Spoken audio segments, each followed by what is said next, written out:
여호와께서 이와 같이 말씀하시되 에돔의 서너 가지 죄로 말미암아 내가 그 벌을 돌이키지 아니하리니 이는 그가 칼로 그의 형제를 쫓아가며 긍휼을 버리며 항상 맹렬히 화를 내며 분을 끝없이 품었음이라. 내가 대만에 불을 보내리니 보스라의 궁궐들을 사르리라. 이스라엘 주변 10곳 가운데 네 번째로 에돔에 대한 심판 예고입니다. 본문에 의하면 하나님께서 에돔을 심판하시는 이유는 그가 칼로 그 형제를 쫓아가며 긍휼을 버리며 항상 맹렬히 화를 내며 분을 끊임없이 품었기 때문이었습니다. 에돔은 본래 이스라엘과는 형제 국가입니다. 그것은 이스라엘의 조상 야곱과 에돔의 조상 에서는 한 부모에게서 태어난 쌍둥이 형제이기 때문입니다. 그런데 에서가 장자권과 관련해 동생 야곱에 대하여 원한을 품게 되었고 그를 죽이려 하였습니다. 그것은 야곱이 장자의 축복을 가로챘기 때문입니다. 물론 하나님의 섭리로 둘이 화해하기는 하였지만 그 후손들인 에돔 족속은 야곱의 자손인 이스라엘 자손에 대하여 끝없이 원한을 품었습니다. 그래서 이스라엘이 가나안 땅을 향하여 갈 때 대적하였고 이스라엘이 가나안 땅에 정착한 후에도 끊임없이 이스라엘을 대적하였습니다. 사무엘서를 보면 사울이나 다윗이 에돔을 공격한 기록이 나옵니다. 그러나 그것은 에돔이 먼저 도발하여 왔기 때문이었습니다. 그리고 그 결과 에돔은 이스라엘의 식민지가 되고 말았으며 이러한 상태는 오랫동안 계속되었습니다. 이로 인하여 이스라엘에 대한 에돔의 적대감은 점점 커져갔으며 또 그에 비례하여 그 적대행위 또한 더욱 잔인해져 갔습니다. 그러나 우리가 생각해야 할 것은 이러한 역사적 배경과 관련해 본문은 장차 유다가 멸망하는 상황에서 에돔이 유다 사람들에게 행할 일이 무엇인지를 나타내고 있다는 것입니다. 에돔이 유다 사람에게 어떠한 일을 저질렀는지는 에돔에 대한 심판 예언을 기록한 오바댜서에 더 자세히 기록되어 있습니다.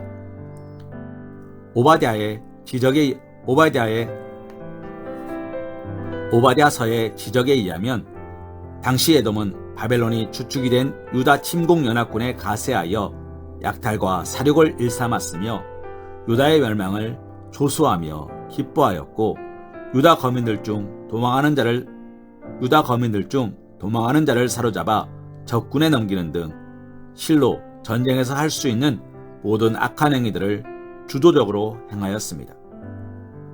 그들은 보복을 위해 그렇게 하였겠지만 결국 선민 유다에 대한 가혹행위, 더군다나 형제국에 대한 무자비한 행위는 하나님의 공의의 심판을 초래하였고 자신들의 멸망을 초래하였습니다.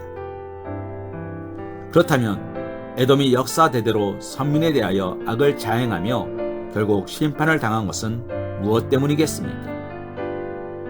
이와 관련해 우리는 본문에서 긍휼을 버리며 분을 끊임없이 품었음이라는 표현에 주목해야 합니다. 즉 그들이 심판을 자초한 가장 근본적인 이유는 바로 그들이 마땅히 품어야 할 긍휼을 버렸고 품지 말아야 할 것, 멀리해야 할 것인 분을 끝없이 품었기 때문입니다. 물론 본문에는 이러한 표현 외에 그들이 칼로 그 형제를 쫓아갔다는 것, 맹렬히 화를 냈다는 것이 제시됩니다. 그러나 이러한 행동들은 사실 그들의 마음속에 품은 것을 겉으로 드러낸 것에 지나지 않습니다.